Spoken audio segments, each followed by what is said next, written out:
Hi everyone, this is Casper the Boy Diviner here today, and I want to cover my most anticipated decks of 2020.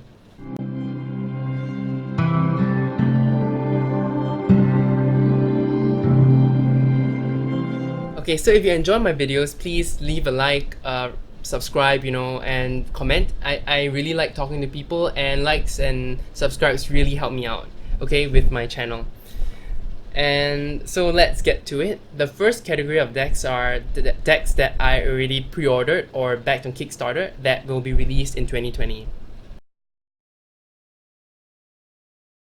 Okay, so these are kind of my guilty pleasures because I kind of try not to pre-order or back decks on Kickstarter. That's because there's a lot of uncertainties. I have backed things on Kickstarter that have not arrived, and I pre-ordered decks that when they came, it wasn't what I actually initially expected. And so there are some cases where I feel lucky that I didn't pre-order, and I think I'll be covering all those things in my anti-haul video that I'm hoping to do sooner or later. Okay, but the decks I already bought, the first one I want to cover, and I think I already spoke about on my channel, is Materia Prima by Uzi. Materia Prima by Uzi is a deck based on the periodic table, so each element actually has a card in the deck. I think they are not covering all the elements, they're only covering 84 of them, but that's quite substantial. It's more than a tarot deck. And I like this idea because the 78 cards of the tarot deck mirrors things like the Tree of Life, mirrors the Hebrew letters and things like that. I feel like each card is an archetype of life, a piece of life. Life is basically split into 78 cards there, and you can see that happening. So in this case, it is more of a scientific breakdown of what life is, and there are all these different elements. And I guess there were too many to cover in 84 in the deck, so they chose 84 cards. I'm really curious to see which elements they picked. Of course, they picked those that are quite prevalent in our atmosphere and our world, like hydrogen, carbon, and other kinds of elements that are common. I think Mercury is one of them, and I'm really curious to see if they tie it to the planet Mercury, or is it more about the physical nature of Mercury being a liquid metal. Okay, so that's the first one I wanted to talk about, Materia Prima. I don't own any decks from Uzi, so I'm really excited to get this one. And because I'm crazy, I check the prices of Kickstarter decks that Uzi releases versus the one that they release later, like the Pagan Otherworlds. Was it cheaper as a Kickstarter? Do we get rewarded for supporting them there? And it seems like it's consistently cheaper to back them on Kickstarter compared to when they are releasing the decks mass market, like a mass market. So that's why I pushed myself and told myself this is a good buy, and I backed them on Kickstarter this time. So I'm really excited for this deck, my first Uzi deck. Okay, I have another first coming up. The next deck I want to talk about is the Mythical Creatures Tarot, and this one is done by Baba Studios. I don't own any decks from Baba Studios. There are some that I like, but they are constantly out of print, and that is why I felt very compelled to pre-order this time. The Mythical Creatures Tarot was supposed to come this month, November 2019, but it got delayed because of the cold press issues and things like that. So right now it's been delayed to January 2020, and I really hope it can come in January. I'm excited for my first Baba Studios deck. Other decks by them, like the Fantastic Menagerie, are things that are decks that I want. The others that they have, like the Victorian Romantic and the Bohemian Gothic, those are not really my kind of thing. So when I saw the Mythical Creature Tarot, I realized, okay, this, out of all the Baba Studios decks, this seems to be the one for me, and I was gonna get it, and I pre-ordered it. When I pre-ordered it, the deluxe set was still available, but right now I have to say that it's not. What I ordered was the standard deck though, because I will also cover this in a video that I'm planning about how to pick decks, especially for beginners, and what factors you need to consider. But the deluxe deck seemed too big for me, so bigger is not always better for me. I realized that I have decks that are way too big to use. I don't know how to shuffle them, and that makes me not want to work with the deck. Okay, so that's the second one I wanted to talk about, the Mythical Creature Tarot, and it's not cheap, but it's gonna be like cold stamped, so it's gonna glimmer and things like that. I'm excited. I don't have a cold stamp deck. Yeah, So that is the second one that I wanted to cover. The third one that I already backed on Kickstarter is the green Glyphs Lenormand. Alright, the green Glyphs Lenormand, I think would be the Lenormand deck for me. Right now I have two Lenormand decks, one by Labyrinthos, and it's the 7 sphere one. I quite like it, but I feel like the plasticky nature of the card, and you can see the back of the card through the front. So those are the things that stop me from working with it. And the second one was is the Spilled Ink Lenormand by Siolo Thompson, which I already did a walkthrough. I hope I remember to put the card. I like that imagery there, but it doesn't have the playing card correspondences, which I honestly don't use, but it makes me feel like there's something missing. Okay, so that's why I feel like the green Glyphs Lenormand, plus its helpful coloration, and the cloths that come with it. I bought a cloth, and the cloth has all the houses, so I don't have to memorize the houses, which is another part of me that the reason why I don't use grand tableaus. Yeah, but I really hope the green Glyphs Lenormand helps me with my Lenormand learnings, and I really like the style of it. Okay, that I'm done with the 3 decks that I already pre-ordered that will be arriving next year in 2020. I'm going to move on to the mass market decks that I'm looking forward to. Okay, mass market decks that I'm looking forward to. The first one that I think has been all over the net for a while, and then it faded out, and they are actually making a mass market version of it, is the Star Spinner Tarot. I don't know what was the old name, but basically it's by the artist Trung Le Nguyen, a Vietnamese artist. I think they call him Trungles for short. And but before I continue, I'm leaving all the names of the decks in the description box below.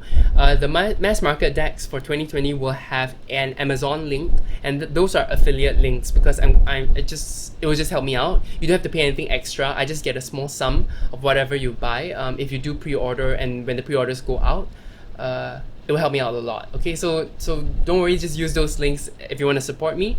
And let me continue with the Star Spinner Tarot. The Star Spinner Tarot is very anime-ish. I like the art a lot.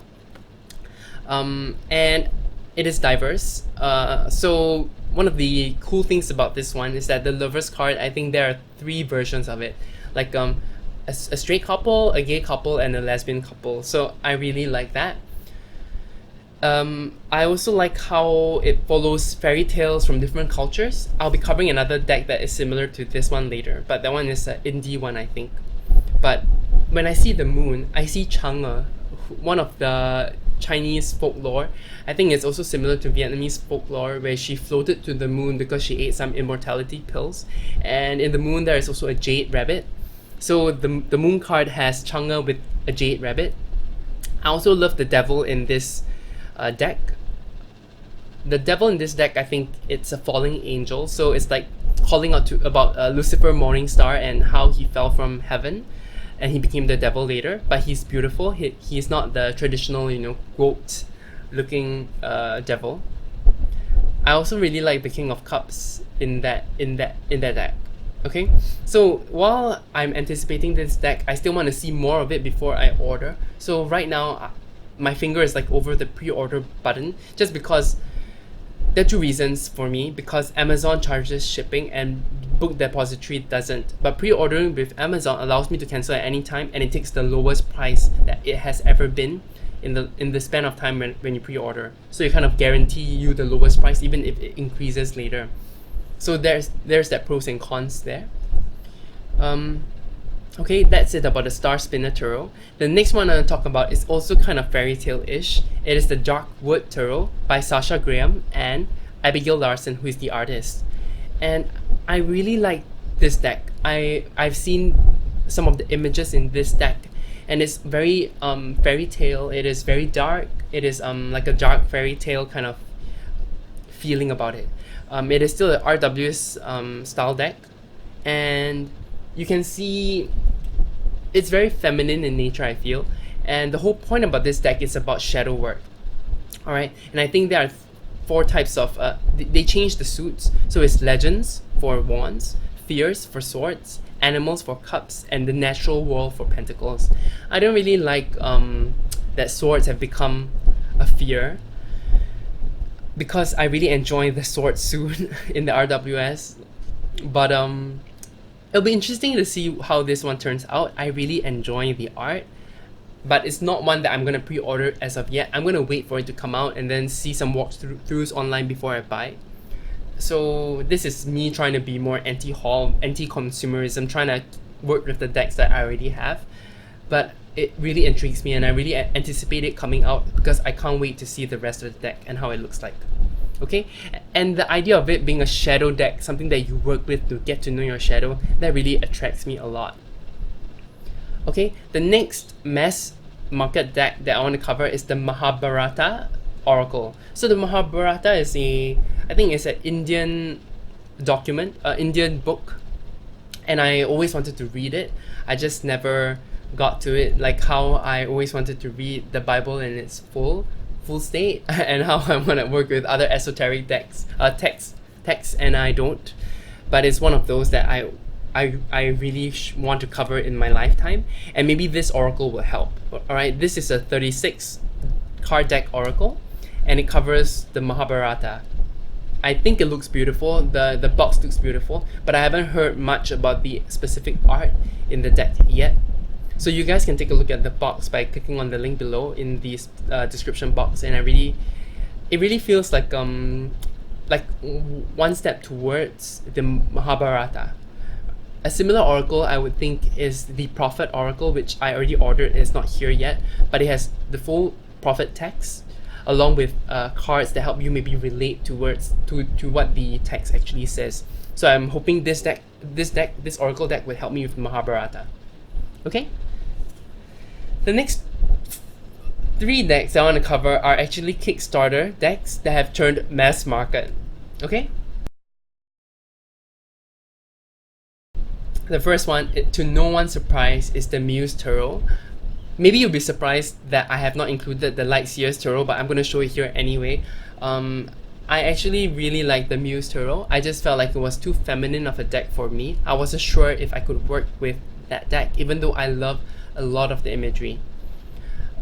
So I put it on hold. I wasn't gonna get it, and when they said that the indie deck was running out and you couldn't order it anymore, my finger was there on the mouse, and I told myself, no, I still have those doubts, and I couldn't allow myself to spend that amount of money, including the shipping to Singapore, to get that deck. And so when that was a mass market deck without the good card stock, without the edging, I thought that would be more palatable for me. That would be something I would be more interested in ordering. I have not pre-ordered this yet because I'm curious to know what changes there are, if there are changes in the cards, anything like that. So I want to find that out first before making a pre-order. I know people have already also pre-ordered the Light Seers Tarot in mass market. I'm not too sure about the Light Seers Tarot still, even though I've heard so many good things about it. I don't feel like I need another RWS deck that is reinterpreted. I will cover this probably in my anti-haul video that should hopefully come up soon. Okay, the next 2 decks I want to cover is also by the same maker, the Angel Tarot and the Occult Tarot. Both these decks are done by Travis McHenry, and these decks were on Kickstarter. So the Angel Tarot is the 72 angels of the Kabbalah, and talks about the angels in the Kabbalah, basically, not the smiling angels with the wings and being happy. These are the darker original angels in the grimoires in the past, and I'm excited to work with that. If anyone knows, I've actually gotten Goetia coins with all the demon seals, so 72 angels and 72 demons of the Goetia. I feel like it'll be a good exploratory place for me. I think these are all based in Solomonic magic, Solomon, and then Solomonic magic. I don't like how that sounds. I don't know why is it coming out so weirdly in my mouth. I hope you guys know what I'm talking about. Okay? And then the Occult Tarot is 78 cards, and then even though it's the tarot, it also is sigils and demons from the Key of Solomon. I'm not sure how it is. I have not done too much research into it, but I love the idea of a demon tarot. I know the demon tarot exists, but I haven't heard much good things about it, so I'm hoping this one would be different. I'm excited and I'm anticipating to see what it actually is. Okay? The next 4 decks that I'm going to cover are indie decks. So the first indie that I want to talk about is the White Numen Tarot, and this one is also published by Liminal 11, who published the Luna Soul Tarot and also published the Modern Witch Tarot. I will cover why I was so into the Modern Witch Tarot and then suddenly not at all in my anti-haul video, but I'm really hoping that the White Numen Tarot would turn out different. I really hope it rises up to what I expected of it, just from the images that I've seen so far by the artist.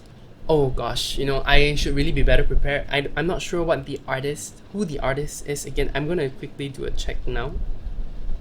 Okay, the artist is Alba BBG Andaluza, and I'll probably put her Instagram handle here or something. So she is she's a great artist. I've seen some of the cards that she's shown, and most of the cards that she's actually worked on and shown before Inktober, if you scroll all the way down, they're all square. So they were originally square, and I think the publisher has requested her to make it a rectangular normal tarot shape, which I kind of appreciate because it's hard to shuffle square decks. But this means parts of the cards are going to either be cut out or sized out. It's nice to see the original art. You guys, I recommend you guys to take a quick look at all of them. For example, maybe I'll flash some. If I can figure out how to take pictures from Instagram, I'll flash some of our art here, so you guys get a better idea of what the White Numen Tarot will look like. And this will come in 1 year later, and I can't wait. I can't wait for this deck. It's just like the Modern Witch Tarot, which took so long, and then I got more and more kind of disappointed as I saw more of the art coming out. I really hope this wouldn't be the same for the White Numen Tarot. Yeah, Liminal 11 is doing a great service to all tarot readers, people who love the tarot, by picking up these decks and publishing them. So I just can't wait to see how this tarot grows out. Okay.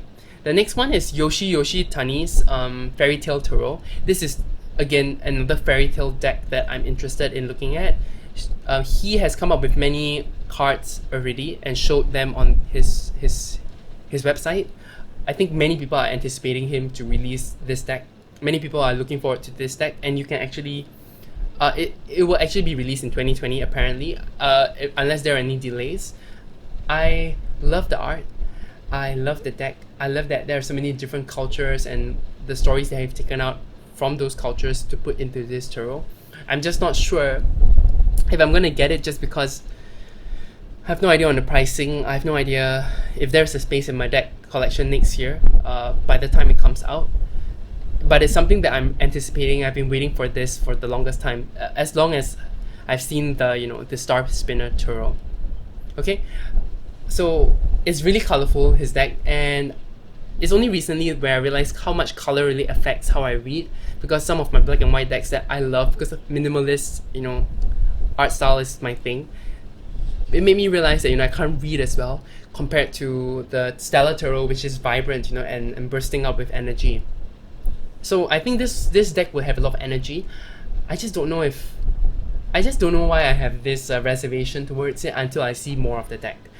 I think it's normal, right? It's normal to have this kind of reservation. Versus the White Numen Tarot, I'm super excited for it. I'm all on board with it. I love the desert imagery. Sorry for moving back to that, but yes, I can't wait for that one. The last 2 decks I want to talk about is by the same maker, Johanna Jaus. I think that's how you pronounce the name. Johanna Jaus. She created 2 tarot decks. The first one is a plant-based tarot, which already has been released. She's going to re-release it in 2020. I'm excited to look at the deck and think about whether I want to order it or not when it comes out. And then there's the second version of her new tarot deck, which is I think it's very red, it's very purple. I really enjoy the imagery and the art that she's created there as well. But I do still have some reservations on ordering once it comes out. I do want to take a closer look at the imagery, I think I've seen some of the art and it confuses me between some of the court cards. Like I think the Queen of Cups holds a sword, and the Queen of Swords is a mermaid, something like that. I have no basis. This is just based on my impressions. I urge you guys to take a look at those decks on her Instagram, which I'll put here, her Instagram handle. Okay, but yeah, there was some confusion there, and I wasn't sure if I was gonna get it because I feel like some of those court cards should be swapped. Okay, I have no other reason for saying that, but yeah, those are the reasons why I have that kind of reservations. But I really like the second deck, because it's so witchy. It is so witchy, like how Barbara Walker Tarot is, but modern. It's legit the modern witch tarot in a way. So yeah, these are the decks that I'm most anticipating for 2020. But again, I'm gonna do an anti-haul video and talk about why pre-orders are sometimes not the best. So out of all these, I would have pre-ordered the 3 that I already spoke about at the beginning of this video. The Star Spinner Tarot, like 99%, and then the White Numen Tarot. Once pre-orders come out, I think I'm most likely to get that, unless the art, comes out and it isn't aligned to what I hoped for. Okay? I hope you guys enjoyed this video. I know I covered many decks. All the decks are below, and if there's an Amazon link, I've included them. Otherwise, you have to Google and take a look and see if you can find them online. Okay? Hope you guys enjoyed. Let me know what you think. Let me know if there are any other decks you're anticipating for 2020 that I didn't know about. Okay? Because I'll be more than happy to take a look and really think about buying them. I'm giving you a chance to enable me here, so go for it. Okay? You guys have a great rest of the day. You take care. Bye!